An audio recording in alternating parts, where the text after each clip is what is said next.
Olá, meus amigos, participantes aqui do canal do YouTube.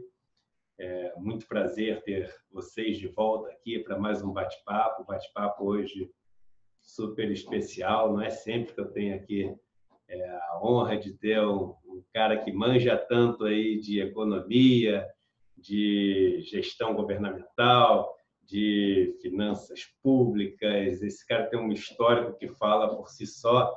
É doutor em economia, está sempre aí com uma análise super lúcida e super fundamentada sobre as coisas que acontecem aí no plano econômico no país, e acabou se tornando aí um grande amigo, Paulo Klias. Antes de qualquer coisa, até antes de falar sobre qual é o assunto hoje, eu queria dar boas-vindas e agradecer o convite aí, Paulo. Oi, Edu.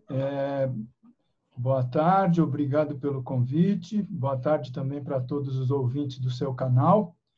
Vocês aí que estão nos assistindo sabem que para mim é um grande prazer, né? Depois que eu conheci o Eduardo, a gente ficou muito amigo, praticamente irmão, e colaborar, né, com a tentativa de esclarecer algumas questões, principalmente do campo da economia, né? Quer dizer, como eu brinco com o Edu e com as pessoas, eu passo uma boa parte do meu tempo com uma missão de decifrar o economês, né? Quer dizer, não só a linguagem, mas principalmente o raciocínio, para que as pessoas normais, né, os não economistas, possam compreender, né, o que está se tramando por trás dos bastidores. Mas então, Edu, vamos lá, vai. Perfeito. Bem, Paulo, eu tenho usado muito de uma metáfora, né?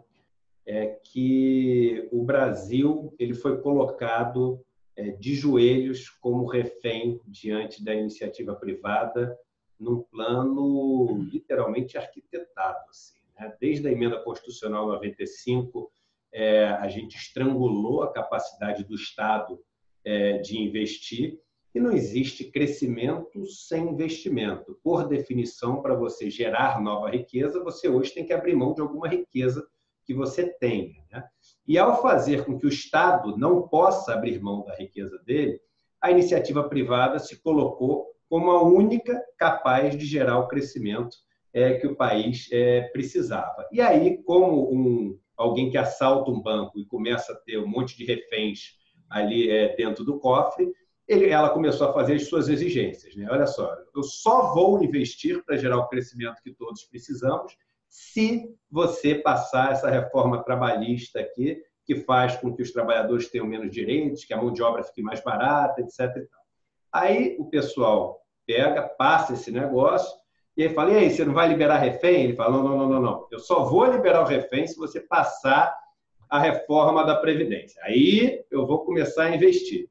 E aí a gente vai abrindo concessões no país que já não deveria abrir mais concessão nenhuma, que é um dos países mais desiguais do mundo, e o negócio não vai tendo o tal investimento, ou seja, a gente vai dando tudo para os sequestradores e não vai recebendo nada de volta. E aí, nessas últimas semanas, o governo anunciou a liberação dos saques das contas ativas e inativas do FGTS, dizendo que isso vai dar uma reanimada numa economia que, surpreendentemente para muitos, apesar de todo esse discurso do governo, já apresentou uma diminuição do PIB. A gente teve uma retração de 0,2%, se não me engano, no último número, na última parcial, que é essas que vão aparecendo ao longo do ano, né, da evolução do PIB, deixou muita gente aí surpresa que o crescimento não está voltando, como muita gente imaginava que voltaria com essas medidas do Bolsonaro, que aqueceria a economia, etc. E aí o governo vem com essa medida dizendo que isso vai reaquecer a economia, ou seja, vão ser liberados, aí tem vários números diferentes que aparecem, seja do governo, da imprensa, 10 bilhões, 20 bilhões, 40 bilhões de reais para aquecer a economia, e muita gente assim animada, falando, pô, beleza, isso vai dar esse estímulo que a economia estava precisando. E a primeira coisa que me vem na cabeça é o seguinte, olha, o sequestrador, com medo de invadirem e não poder fazer mais as exigências que ele está fazendo, ele vai liberar a criancinha. Então, ele está liberando a criancinha, não muda nada o sequestro, continua com o mesmo sequestro, todo mundo está em risco do mesmo jeito, mas para poder ganhar algum tempo e poder ter mais exigências atendidas, ele libera uma criancinha que não faz quase que diferença nenhuma estrutural em relação ao sequestro que está em curso aqui no Brasil. Uma medida de curto prazo, valores do FGTS são valores extremamente concentrados, ou seja, a maior parte da população tem saldos muito pequenos que não são suficientes para poder dar esse estímulo para a economia. Você gravou um vídeo espetacular que foi divulgado hoje no Knockout, né, no site para o qual você grava vídeos falando que a maior parte desse dinheiro vai ser utilizado até só para pagar dívida, ou seja, ele não vira consumo, ele sai direto para as pessoas que detêm o maior estoque de riqueza do Brasil e não volta para a economia, que isso é um dinheiro que fica poupado na dívida pública, se retroalimentando ali, coisa que a gente já falou em vários outros vídeos aqui. Mas eu queria deixar um pouco para você com essa metáfora do sequestro do banco, ou seja, das pessoas, só que esse não é um sequestro do banco, é um sequestro pelos bancos, né? Aqui do país. Qual é a tua visão sobre essa medida do governo de liberar o saque aí do FGTS? Isso vai ser o suficiente para botar a economia de volta nos trilhos ou realmente é algo curto-prazista? Bom, Eduardo, eu acho que aí você vai ter que me cortar a palavra porque você lança temas que são instigantes e que me levariam a conversar com você e com os amigos e amigas durante muito tempo. Mas essa metáfora que você usa, eu acho que é perfeita, é super adequada, né? Quer dizer, o Brasil ele está realmente sequestrado pelos interesses do que eu chamo do financismo, né? Quer dizer, é a lógica que está por trás de boa parte, né, dos agentes econômicos, interesses do sistema financeiro, que pensam principalmente em resolver os seus problemas imediatos, seja, né, os bancos operando aqui no Brasil, seja as relações desses bancos, dessas instituições operando no Brasil, pelo resto do mundo, né? Quer dizer, acabou de sair, por exemplo, um balanço sobre o Santander, que é um dos grandes bancos internacionais, né, em que a porção brasileira do Santander é responsável pelo boa parte, quase 30% dos lucros do banco na escala global, né? Quer dizer, e esse é apenas um exemplo, tá certo? Quer dizer, a cada trimestre a gente vê, ontem mesmo já saiu do Itaú, do Bradesco, os valores bilionários dos lucros que os bancos auferem, tá certo? Mas aí não é só o banco em si, não é só um problema do banqueiro ou dos interesses econômicos em torno dos bancos. É uma lógica que é global, ela não é brasileira, a gente precisa reconhecer, tá certo? Quer dizer, de uma espécie de hegemonia do interesse do sistema financeiro que sequestra, literalmente, como você diz, os interesses do conjunto da sociedade. Isso é uma loucura, né? Quer dizer, isso vem há décadas, mas principalmente ao longo dos últimos 4 anos, como você bem lembrou, a partir de 2015, principalmente, né? Quer dizer, quando a presidente Dilma comete um equívoco político danado, né? Quer dizer, ela chama um legítimo representante desse tipo de pensamento conservador, Joaquim Levy, para tomar conta do Ministério da Fazenda, né? E aí a gente começa com aquela coisa que eu chamo do austericídio, né? Quer dizer, o Brasil começou uma rota de ladeira abaixo e desde então a gente está ou numa recessão anual ou então com o PIB andando de lado, como se diz, né? Quer dizer, crescendo praticamente o mesmo que o crescimento da população.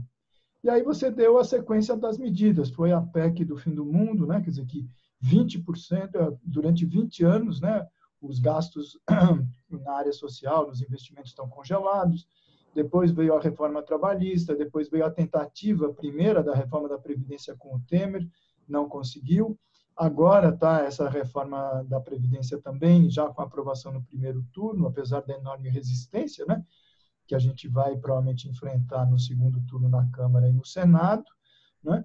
E o que acontece? Quer dizer, apesar de todo o discurso, de toda a chantagem dos sequestradores, como você lembrou, sobre a sociedade brasileira, aquilo que eles prometeram, eles não conseguiram entregar.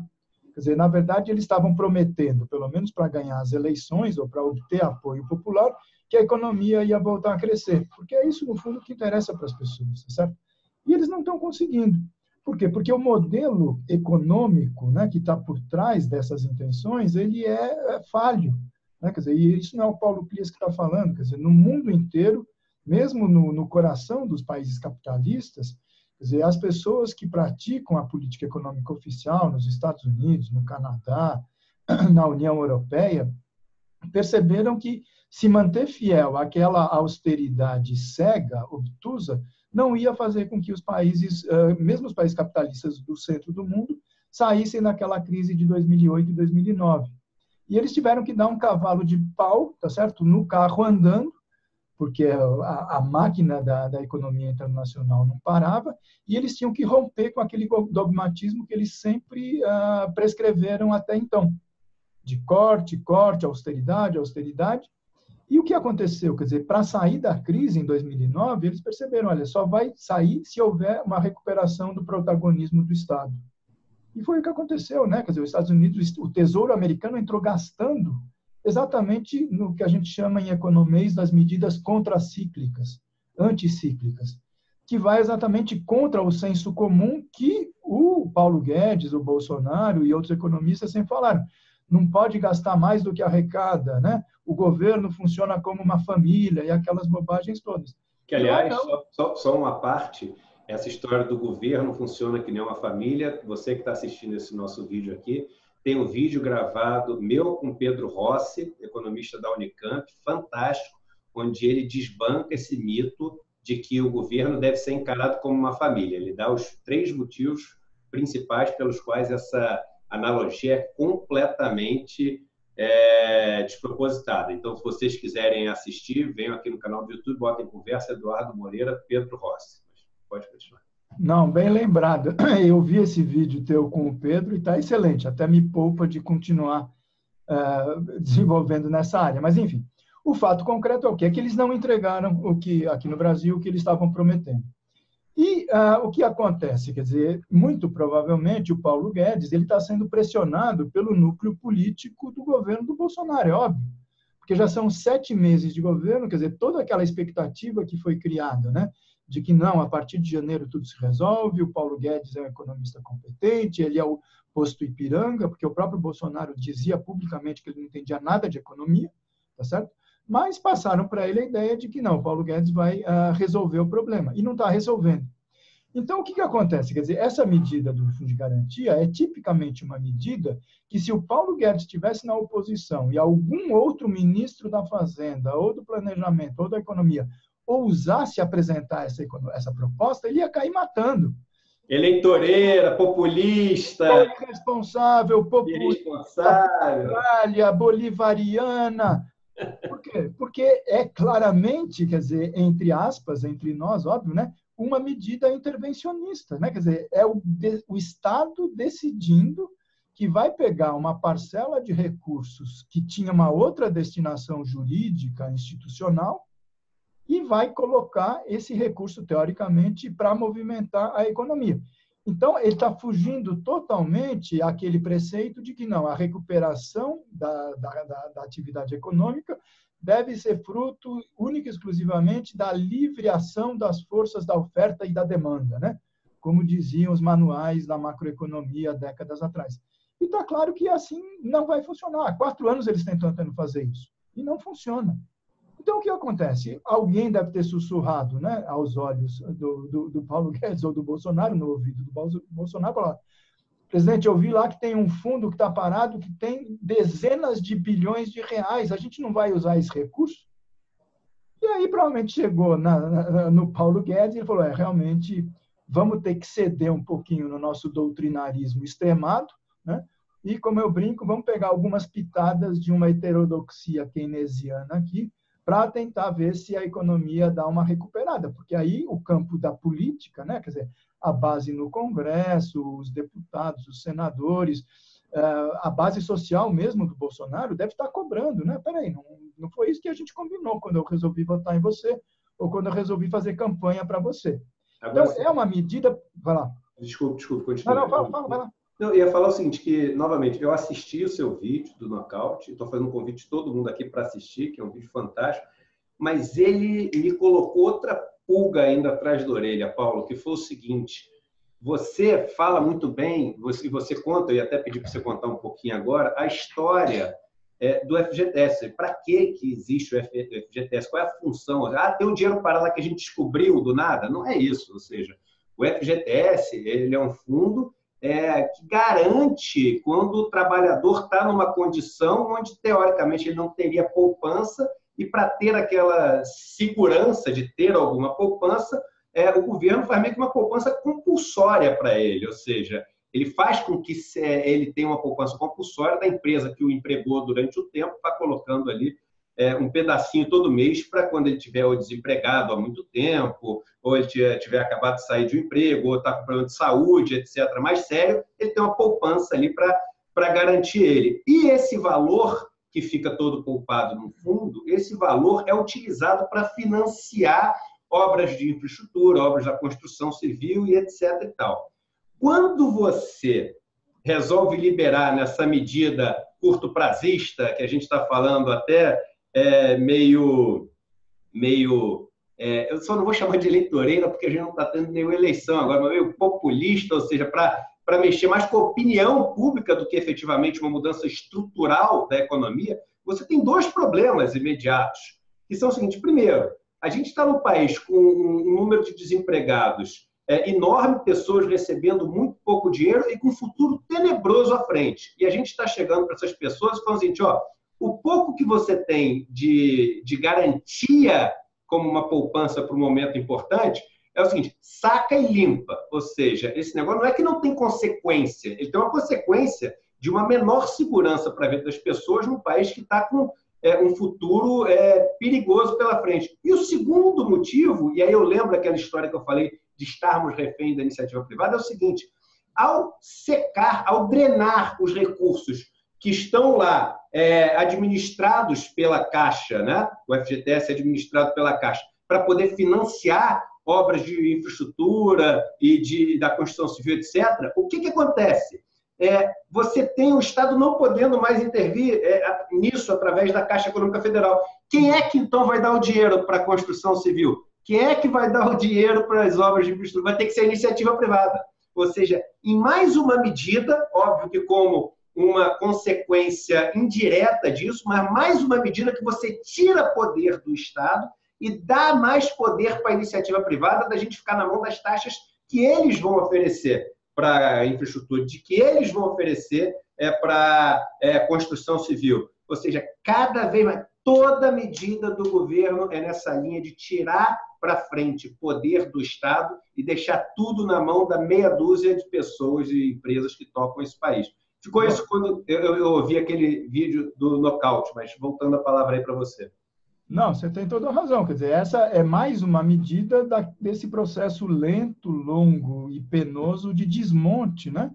Quer dizer, não só do Estado, mas também das políticas públicas. Quer dizer, o que acontece? O Fundo de Garantia, você lembrou bem, quer dizer, para os mais novos, não que eu tenha vivido esse momento, né?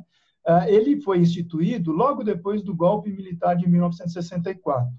Até 64, no governo do João Goulart, existia no Brasil uma figura que não era uma jabuticaba brasileira, isso tinha em vários países europeus, era o conceito da estabilidade do emprego. Isso vinha ainda da época do Getúlio Vargas, que era a ideia de que, para evitar a rotatividade extrema da força de trabalho e da mão de obra, você tinha um instituto que dizia o seguinte: a cada ano de trabalho numa mesma empresa, o trabalhador passa a ter direito a 1 mês de salário caso ele seja demitido, tá certo? Então, é aquela ideia, você vai pegar um cara que tem 10, 15 anos de empresa, se você resolvesse mandar embora esse cara, é como se tivesse um direito, um seguro, e ele teria que receber isso a título de indenização, que era regulamentado pela Justiça do Trabalho, aquela coisa toda.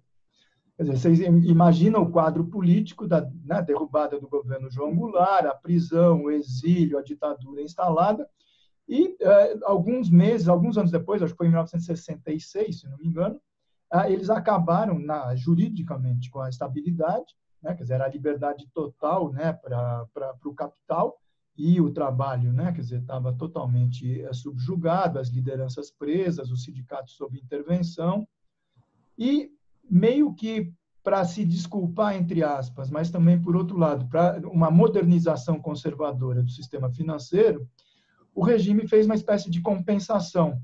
Ele criou, então, um fundo de garantia por tempo de serviço, FGTS. Veja que o tempo de serviço justamente é uma recuperação simbólica da ideia da estabilidade. Não é? Só que, em vez de ser no modelo em que era anterior, esse recurso ele passava a ser depositado mensalmente numa conta, num fundo que depois passou a ser bilionário, administrado pela Caixa Econômica Federal, à razão de 8% ao mês do salário do indivíduo. Então, em 12 meses, esse 8% capitalizado dava 100%. Ou seja, a cada ano, o trabalhador, teoricamente, teria o direito, aquele mês, creditado naquela conta e sujeito a determinadas regras para o seu saque.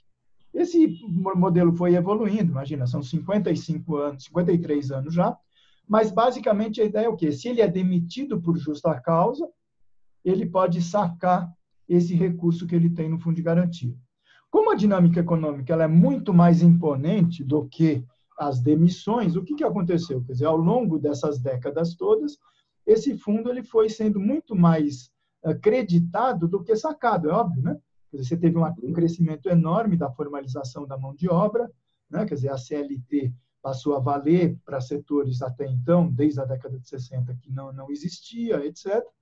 E o modelo previsto era o quê? Que esse recurso bilionário seria utilizado para dar lastro, financiamento para grandes projetos na área da construção civil, principalmente habitação popular e saneamento. Então, as empresas interessadas em construir, em fazer obras de saneamento, lançavam a mão desse recurso, desse fundo, que era a juros extremamente reduzido, que era uma forma de estimular esse tipo de atividade. Ao longo desses 55, 53 anos, quer dizer, houve muita manipulação, quer dizer, na época da inflação elevada, o que acontecia é que os fundos eles não recebiam a remuneração que deviam, o diferencial ficava com o sistema financeiro, as empresas que lançavam a mão desses recursos também eram beneficiadas pela diferença da taxa de juros. E agora, mais recentemente, quer dizer, o que se percebeu? Que com a crise nesses últimos 4 anos, quer dizer, as empresas não estão se aventurando em novos empreendimentos, de nenhuma natureza, inclusive na área da construção civil. Porque você precisa ter sistemas de financiamento que envolvam 20, 30 anos, né, de amortização, e você precisa ter capacidade de pagamento por parte das famílias. Então, ninguém está se atrevendo. E os recursos no fundo vão crescendo, vão crescendo, vão crescendo. Aí aparece o espertinho do assessor e fala, olha, vamos lançar a mão desse fundo para outra natureza que não aquela que ele foi imaginado. E aí tem esse lado eleitoreiro, populista, o nome que a gente queira dar. Por quê? Porque todo mundo fica contente, aparentemente, lógico. O trabalhador, entre não receber ou receber os R$500 surrados que ele tem direito, é óbvio que ele quer receber, é compreensível, certo? Então, o que acontece? A ideia inicial, vocês devem ter se lembrado, há 2, 3 semanas, foi criado um verdadeiro carnaval na grande imprensa a respeito dessa medida. Seria a redenção da crise, o Brasil ia voltar a crescer. Por quê? Porque a ideia inicial era zerar o fundo. Essa era a intenção do Paulo Guedes. Porque, como você disse, ele não está preocupado com o que vai acontecer com as políticas públicas de saneamento e habitação, de maneira nenhuma. E aí, quer dizer, a maioria da população e o próprio país acabou, entre aspas, se beneficiando de um lobby exercido pelas empresas do ramo da construção civil que bypassaram o Paulo Guedes, foram direto no Onyx Lorenzoni, da Casa Civil, e falaram, isso é uma loucura. Vocês vão acabar com o fundo que existe para recuperar a economia de um setor importante, que é a construção civil no médio prazo. Que mais emprega, né? Tirando o setor de serviços, talvez seja o que mais emprega no país. Desculpa. Tirando o setor de serviços, talvez o que mais emprega no país, né, a construção civil. Exatamente. Aí houve uma paralisia, ficaram quase 2 semanas, um jogo de lá da cá. O governo acabou, então, oficialmente recuando, não era para zerar. E aí apareceu essa polêmica, é só das contas ativas, é das inativas, é o valor, é R$500, e acabou, então, o que seria da ordem de 60 bilhões o impacto, acabou sendo reduzido para 2019, parece que a estimativa, a gente nunca pode confiar, é de que haveria 30 bilhões nessas contas e mais 12 ou 19 que seriam para 2020. O que acontece? Quer dizer, em economês, né, a gente tem uma coisa que se chama o multiplicador de gastos. Né? ideia de que um determinado gasto ele provoca um efeito multiplicador no conjunto das atividades econômicas. Deixa eu só tentar explicar isso para a pessoa que nos assiste. Até fazendo um gancho com a Previdência Social. O que acontece, por exemplo, no país, a gente tem mais de 4.000 municípios onde os recursos que são recebidos dos benefícios da Previdência são maiores até do que o fundo de participação do município, só para se dar uma ordem de grandeza. Só que o que acontece? Nessas cidades, o cara ali que vai receber a aposentadoria dele, ele vai comprando na lojinha do seu Zé, na mercearia, e anotando numa cadernetazinha ali o que ele está devendo. Quando cai esse dinheiro da Previdência ali, esse cara ele gasta 100% do dinheiro que ele ganhou, porque ele não é um poupador, ele não ganha dinheiro que sobra no final do mês. Então, quando ele compra tudo aquilo, o cara da lojinha imediatamente pega aquele dinheiro que ele ganhou, paga o salário do pessoal que trabalha na lojinha, que vai receber o salário e vai comprar também na lojinha, e vai pegar todo esse dinheiro que ele vai recebendo e vai pagar o transportador que traz as coisinhas que ele vende na lojinha. O transportador vai pegar essas coisas e vai comprar na lojinha dele. Ou seja, um dinheiro que chega lá no começo, como ele chega na mão de muitas pessoas que gastam tudo que ganham, ele tem um efeito de se multiplicar em atividade econômica. Quando você pega, por exemplo, um cara que tem 100 milhões de reais e dá para ele mais 10 mil reais, ele não vai fazer nada com esse dinheiro. Ele vai pegar esse dinheiro e ele vai comprar mais dívida pública, que é emitida para pagar dívida pública, ou seja, não volta nada para a economia. Então, ela não reaquece a economia. É por isso que quando você rega a planta pela raiz, ou seja, pelas pessoas que consomem aquilo que ganham, você tem um efeito multiplicador muito grande na atividade econômica. Quando você rega a planta pela folha, ou seja, aquelas pessoas que ganham mais dinheiro, isso não tem um efeito multiplicador muito grande na economia. Perfeito.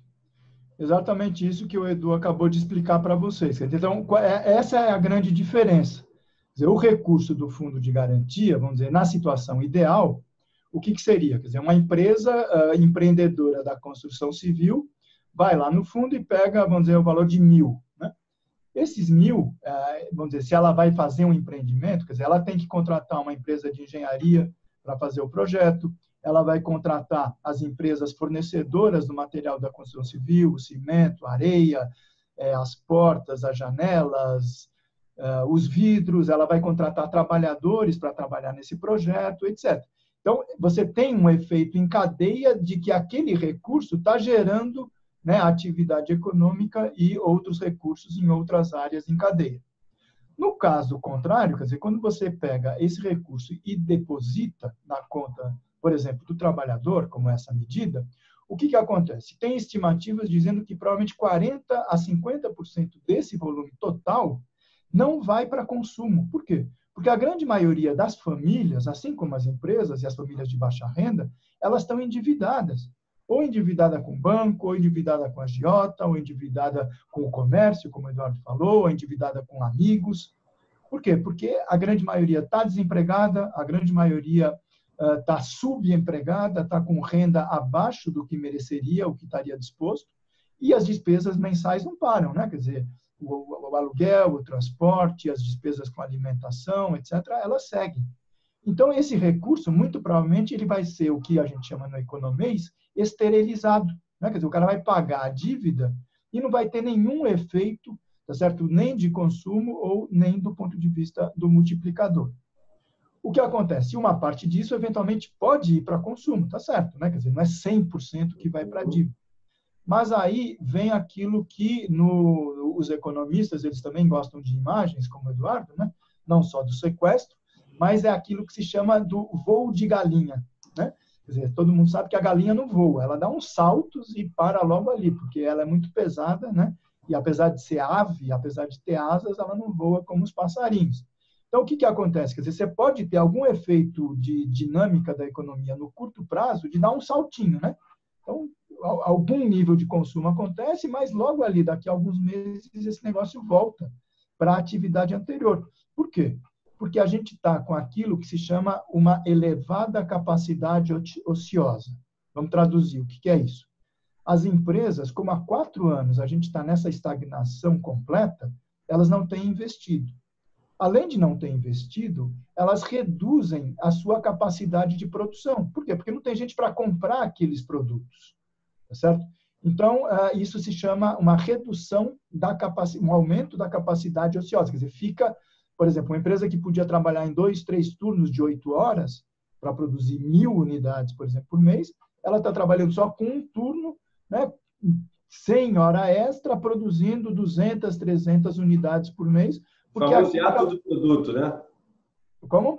Hiato de produto. O hiato de produto, se você pensa o conjunto da atividade econômica do ponto de vista da macroeconomia. Mas é isso, tá certo? Então, o que acontece? Quer dizer, você pode produzir mais para atender esse voo da galinha, porque tem mais gente que vai querer comprar esse produto ou aquele produto, aumenta a demanda por aquele produto, mas os empresários, eles não são bobos. Eles sabem que esse aumento da demanda é circunstancial, é porque houve aquele aumento da liberação do saque do FGTS e que acabou, no mês seguinte não tem mais. É diferente se você tivesse um processo de recuperação do emprego, por recuperação da atividade econômica, em que o nível da renda dos trabalhadores agregada está crescendo de forma sustentável. Então, no mês seguinte, daqui a 2 meses, daqui a 6 meses, no ano que vem, o cara pode se preparar para aumentar a sua capacidade de produção, porque aquela oferta vai encontrar uma demanda, vai ter gente com disposição e capacidade de compra. Com esse aumento do fundo de garantia, de um momento para o outro, acabou. Daqui o mês que vem, na hora que ele gastar aqueles R$500, o que ele sobrar dos R$500 após pagamento da dívida, não vai sobrar.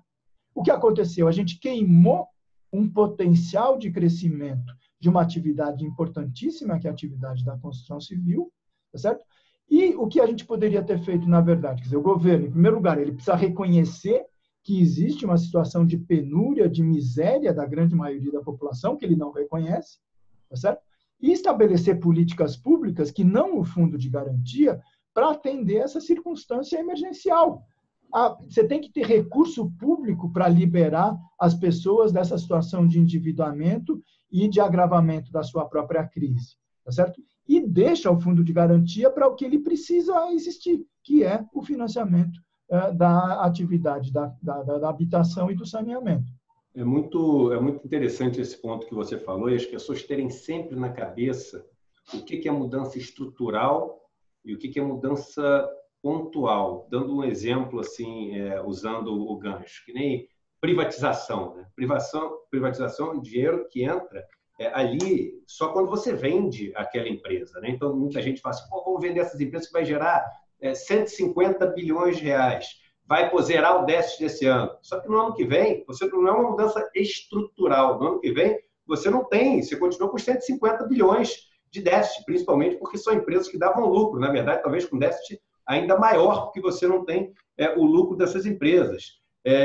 Então, é muito importante as pessoas terem na cabeça que quando você governa, você tem que pensar no que muda estruturalmente a condição econômica de um país. E muitas vezes a sedução de fazer uma coisa que resolva no curto prazo e dê essa falsa impressão de equilíbrio é algo que ganha muito a opinião pública, mas que a opinião pública deve começar a olhar com um olhar talvez um pouco mais cuidadoso, né, para não cair nessa conversa sedutora de que a gente resolveu o problema desse mês e vai abrindo o cofre e vai liberando o que a gente tem no cofre. Ou seja, a gente vai chegar num ponto onde a gente vai olhar, liberou tudo que tem no cofre, e surgiu um novo déficit de 200 bilhões. E agora a gente vai tirar o quê?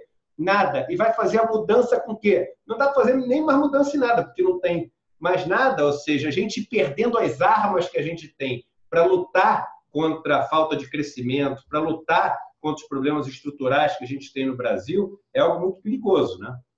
Com certeza, você tem toda a razão. Quer dizer, aquela ideia também no imaginário popular, a ideia de que você vende as joias da família para pagar o jantar do Natal, né?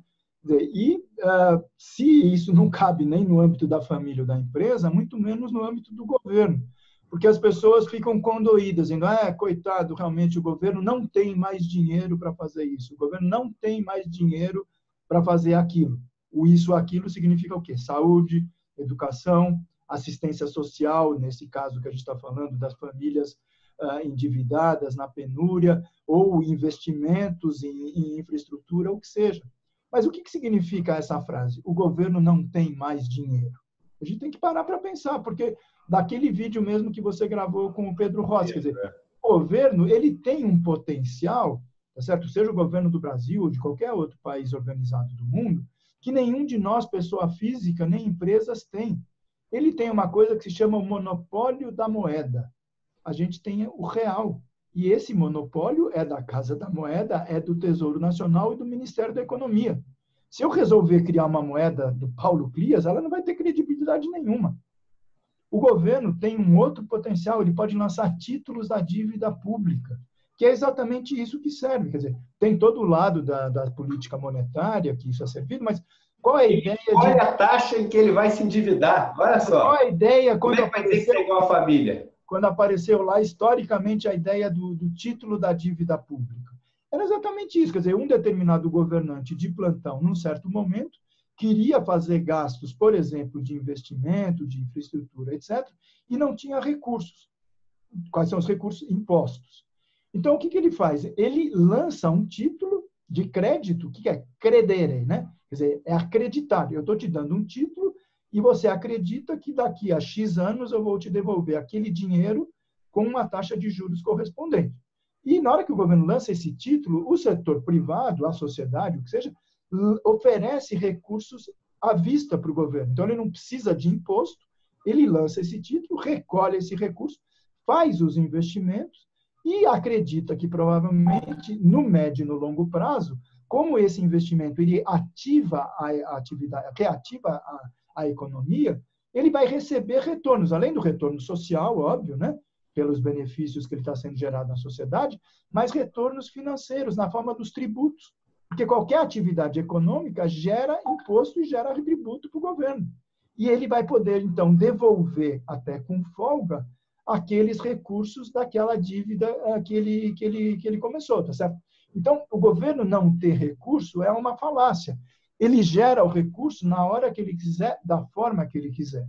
O problema é que a gente está, há algumas décadas já, amarrados com essa história da austeridade fiscal, de que o governo não pode, de maneira nenhuma, aumentar o seu endividamento, ele não pode, de maneira nenhuma, conviver com déficit. Isso não é verdade. É óbvio que o que é recomendável é que haja um equilíbrio. Mas em situações de crise como a atual, o governo tem que sair na frente, ele tem que fazer exatamente o oposto do que o senso comum diz. Ele tem que se endividar no momento da crise.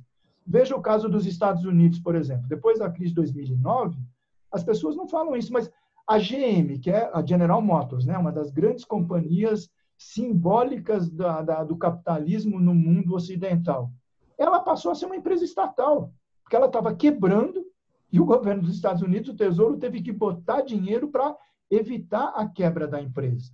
Os bancos, o Lehman Brothers, a mesma coisa, o Citibank, eles até criaram, né, um termo em inglês, todo chique, né?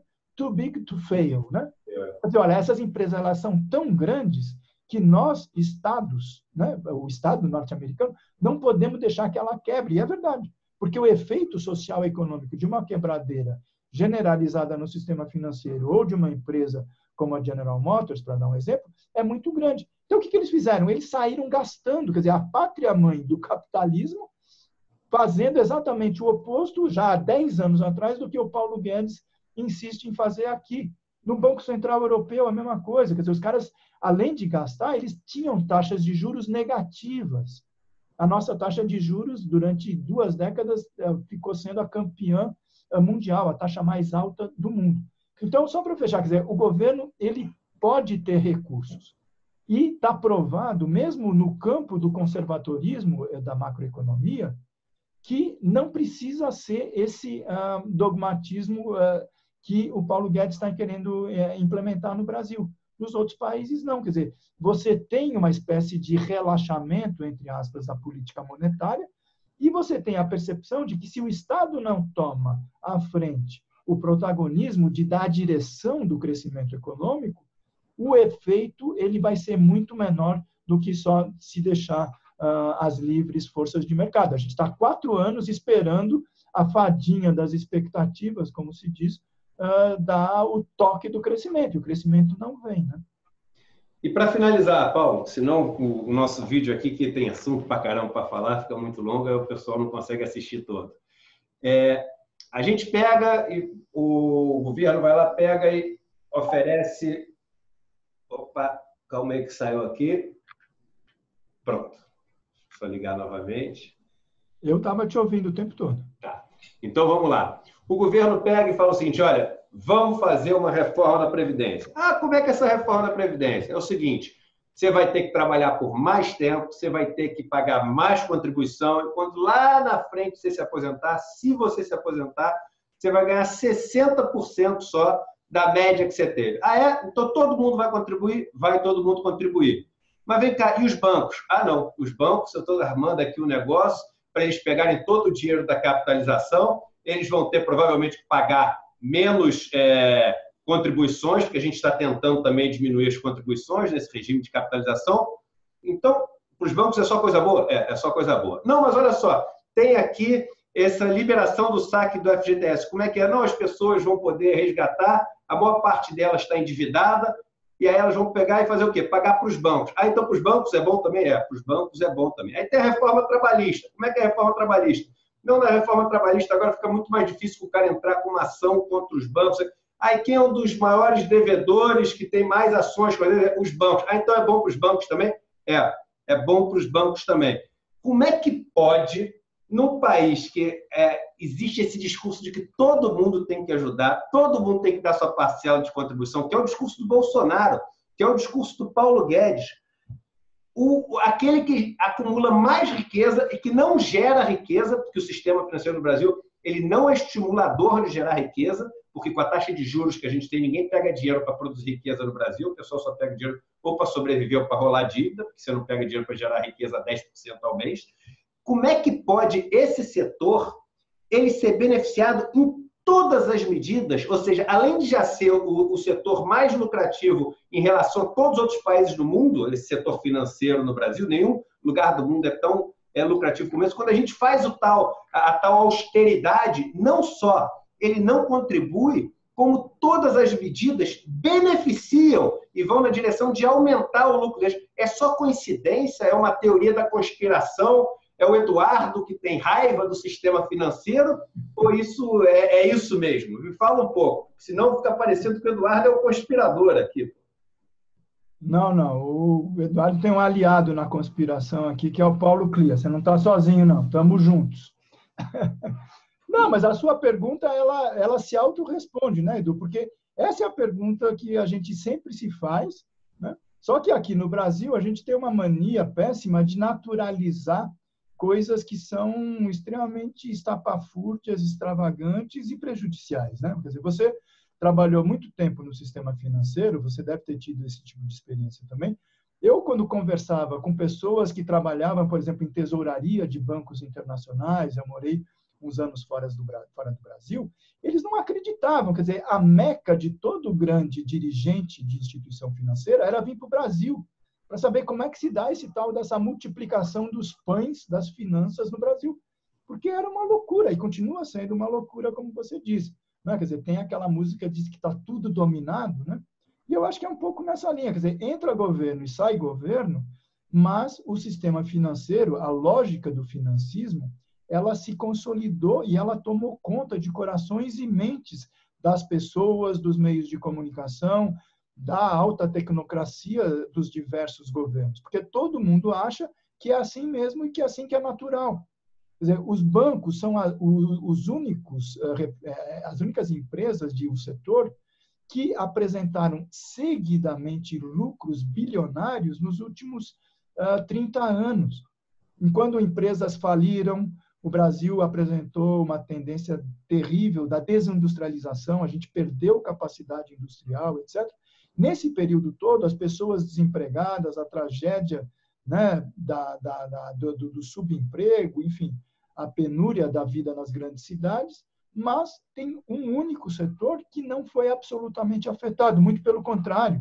Quer dizer, ele ganhou com a crise, ele ganhou com todas as crises, porque realmente ele tem uma grande capacidade de influenciar pessoas, de fazer os seus interesses se transformarem em políticas públicas, e ele segue impune, tá certo? Não no sentido da criminalização, mas da adequação. Quer dizer, o Banco Central, por exemplo, só para dar um exemplo concreto, a gente já vai encerrar, que você está com o tempo apertado.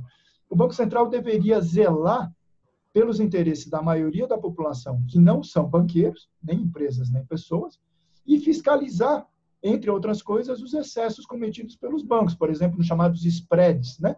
As diferenças entre as taxas de juros de captação. No Brasil, a taxa de juros do cartão de crédito coletivo é 300%. A taxa oficial de juros vai baixar provavelmente para 6%.